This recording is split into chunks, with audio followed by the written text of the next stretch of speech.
Hey there, it's Rachel Mullins, the host of Hashtag No Filter Fridays on Public House Media.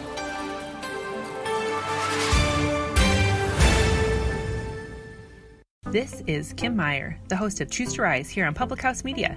Thanks for listening to the following broadcast on Public House Media.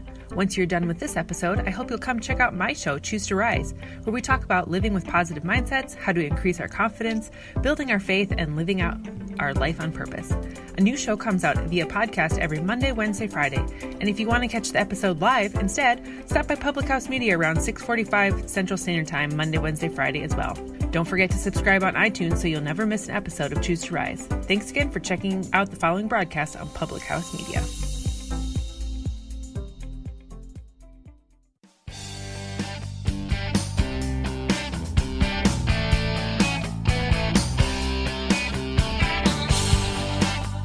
Hey everybody, what's up? Welcome and thank you for joining the Confessions of a Military Spouse podcast.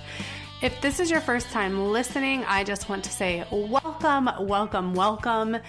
And if you are a subscriber and you listen every other week when my episodes launch, I just want to say thank you from the bottom of my heart. You guys are what makes this podcast successful. So with that being said, I am your host, Jenna Burt. I am a military spouse of almost 10 years, a health and fitness enthusiast, and a mom to an amazing little girl. So I want to talk to you guys today about deployment. And by the time that you guys are listening to this, I can go ahead and tell you that my husband is gone on deployment, which is kind of what prompted me to do this episode because I had so many emotions and feelings and everything else leading up to this deployment that I just felt like it needed to be talked about. I want to start out by saying that deployment is hard, no matter what. You guys, you could have a nanny, a maid, a chef, all of your family around, and deployment is still going to be hard. Just because you have those things doesn't mean it's going to be easy. And the reason that it is so hard, even if you have all of those things, is because a piece of your family is missing. Whether it's your husband, whether it's your wife, whatever the situation is, somebody from your family that makes your family whole is missing. So I want to shout out all of the spouses who have, who are, and who will go through deployment. It is not for the faint of heart, and it definitely takes a very strong person to go through a deployment. So why is deployment so hard, besides the obvious? And what do spouses truly feel whenever they go through a deployment? Maybe you've asked yourself that. That's why I'm here, and that's what I want to talk about. So let's go ahead and dive in. Deployment is so hard because not only are you missing your spouse, but your kids are missing their parents or their parent. You know, there are dual military families that deploy at the same time, and I can't imagine what that would be like. I know the military tries not to do that too often, but sometimes it's inevitable. And usually, unless you move back home while your spouse is deployed, you usually don't have family close to you. And that means that your help is super limited because even if you have a good support system and you have a good set of friends, they have their own lives. They have kids, they have jobs, they have school, whatever the situation is, and they're not always going to be readily available to help you with whatever you need. And then if you, as the spouse that is at home, works, that adds a whole nother level of complicated to it. Because if you're not close to family, you work yourself, your spouse is gone, it just leaves you as the sole provider for your child or your children. And so what happens when your kid gets sick and they can't go to school? Well, if you don't have any family, you don't have any friends that can help, and you don't have any other help, your only option is to take off work. And if your kid is sick a lot, you know, let's say you just moved somewhere, because this happened to me. When we first moved to California, Ella was sick so much because her body was trying to adjust, A, to being in daycare, but B, to the environment. And I had to take off a lot of time from work. Thankfully, most of the bosses that I've had have been super, super awesome, super understanding, and they allow so much flexibility, but that's not always going to be the case.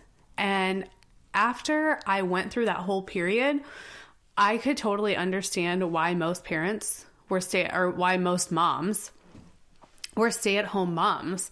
And even if, your spouse isn't deployed, a lot of times if they're in the military, their work schedule doesn't allow them just to take off because your kid is sick. And so that responsibility falls on you. And then let's say your spouse is deployed and you have no family around, not much other help, and they've been gone for this point at, let's say, 5 months, and you are with your child day in and day out for those 5 months straight, and you need a break because let's be honest, that happens, you guys. That happens more times than not because it is so hard to be with someone 24/7 and not need a break from them.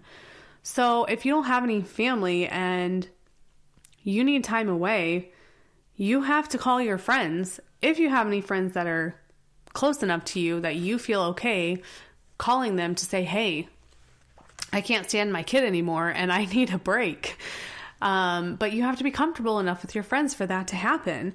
And if not, you're pretty much stuck in the same situation that you've been in for however many more months until your spouse comes home. And that gets so hard and it wears on you so much. And I can speak that from experience because the last time my husband deployed, I didn't really have any close friends. I had no family. I was working so much and I needed a break, and it just was not a possibility for me. And it took such a toll on me. But that also brings me to my next point, which is asking for help. As military spouses, we quote unquote know what we signed up for when we married somebody in the military, but we don't want that. Well, first of all, that doesn't mean we can't ask for help and that we're not going to need help. But second of all, we don't want people to feel bad for us for being in this situation because we knew it was what we were signing up for. And we don't want people to take pity on us. And we also usually don't like to talk about our feelings. Dealing with the deployment itself is hard enough, but then having to actually face your feelings and talk about them just makes it even harder. And so if you're anything like me, you try to avoid it at all costs. Plus, you have a kid or kids that you have to be strong for because they're depending on you. So a lot of times we just won't ask for help. I know personally, I tend to distance myself whenever my husband is on deployment simply because at that point I'm in survival mode. And sometimes seeing my friends and their family be a whole family makes it harder than distancing myself. It doesn't mean that I'm a shitty friend because I'm not. I am so loyal as a friend that if we are friends and we are that close to friends, I will always be loyal to you. I will always be there when you need me. But I also need you to understand that we're processing so much that it's hard not to distance ourselves, but that's also when we need our friends the most. But that whole friendship thing is another episode that I am going to be recording because I think it's super important to talk about that as a military spouse because it is not what you guys think it is at all. So back to the whole deployment situation. The other thing that makes it so hard for us, you guys, which is probably something that maybe you've never really thought about, is guilt. And you're probably like, what? Guilt? Yes, I said guilt. And I want to tell you why we feel guilty. So we're the ones that are at home taking care of it all, which can quickly and easily become super overwhelming. So the one thing that I want to tell military spouses that are dealing with deployment right now is if you can source things out. If it is going to make your life easier to pay someone to come clean your house once a month, pay someone to come clean your house once a month. If it's going to be easier for you guys to pay someone to come do your laundry, pay someone to come do your laundry. The last time my husband was deployed, I paid someone to come scoop the poop in my backyard and mow my grass. And I am not even kidding you, because that was one of the absolute last things that I wanted to do. And with all of those things that we're doing around the house, it can become so overwhelming. But here's the things that we're overwhelmed about are the things that our spouses are wishing that they could do. You know, we're both mom and dad while they're gone. And yes, you know, we have to cook, we have to clean, we have to do the laundry, we have to scoop the poop, we have to give baths, we have to do bedtime. It is so tiring to do it all. And it can honestly get a little frustrating.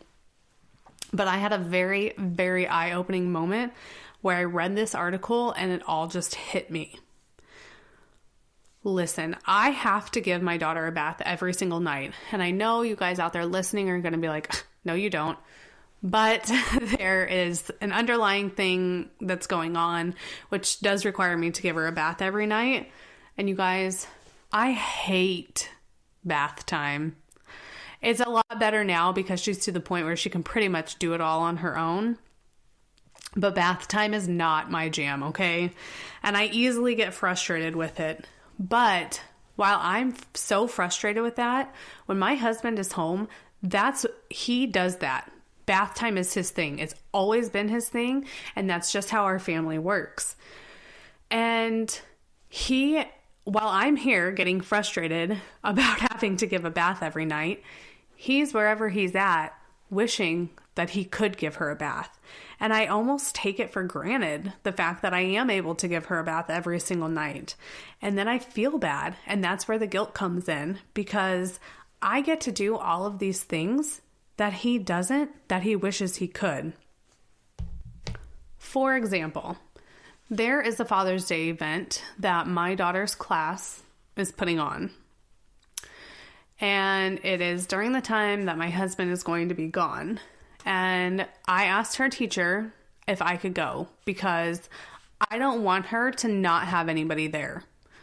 Her teacher, of course, agreed. So I get to go be dad. And he misses the whole thing that is put on for him. But not only that, she misses her dad, and she is going to have to see all of these other kids and classmates whose dads are there with them, and they're celebrating them, and she has to celebrate mom because mom is all she has. And if that does not eat you alive, I'm not sure you're a human being, honestly, because it makes me so sad for not only my husband, but for my daughter. And then there's the other things, like the daily things that happen on a day-to-day basis that I get to see, like her learning to read, her learning to write, all of the friends that she has. And you guys, I can tell you, the one thing she got from her mom is that she is a social butterfly, and she has so many friends, and I absolutely love it. But it's little things like that get lost when I'm talking to my husband, because sometimes our time to talk is limited. First of all, we're on totally different time zones, and then we both have work. I have a home life. He has a life wherever he's at. So sometimes our talk time is very limited, and we talk about what's the most important first. You know, maybe it's something broke in the house, or the car broke down, or the washing machine broke, and do I go buy another one? You know, how do I pay for it? Do you want your name on it? Do I have power of attorney for that? Whatever the situation is, we prioritize, and we have to talk about what's most important. So things like her reading and learning to write and all of that stuff kind of go by the wayside. And it's stuff that I take for granted because I see it day in and day out. And by the time he comes home, you know, she's writing her name in cursive and reading full sentences. And he's like, whoa, when did that happen? Just like these drawings and colorings that she brings home, every single day. I mean, like multiple. And if you couldn't tell by the tone of my voice, it drives me insane because they normally pile up until I get so frustrated by seeing the pile that I go through it, save the ones that I want, and throw the rest away. But it's little things like that, again, I take for granted, that he wishes he could come home or go to his room every day and see a drawing there from her. And it's not possible. And that makes me feel guilty, and it makes it hard. And I want you guys to know he has never once, ever made me feel guilty about being the parent that stays back. I feel guilty about it. He understands that it's his job. He understands that it's a sacrifice for our family. And when we decided to have a family, we understood that this was the sacrifice that we would have to make. But just because we understand those things doesn't mean it's any easier.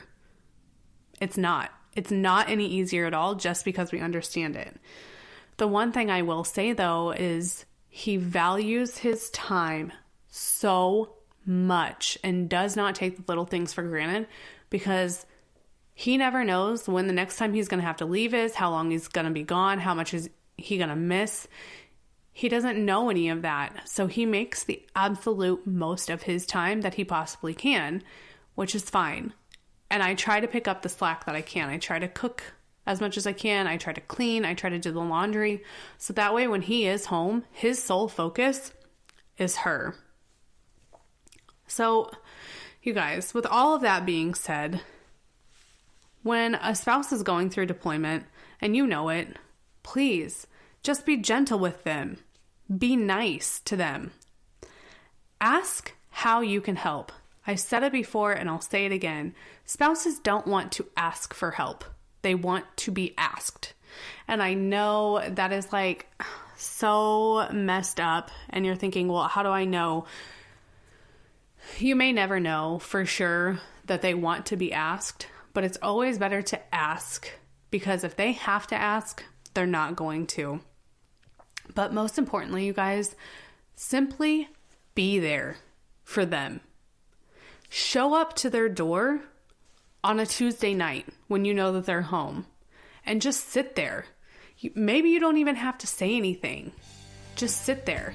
Bring your kids. Let your kids play with their kids. Bring a bottle of wine. Bring a box of tissues, because they're probably going to need it. Whatever you think you can do to help them, do it. And just be there for them.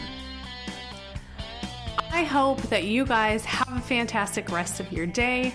Make sure that you subscribe on your favorite podcast app so you never miss an episode.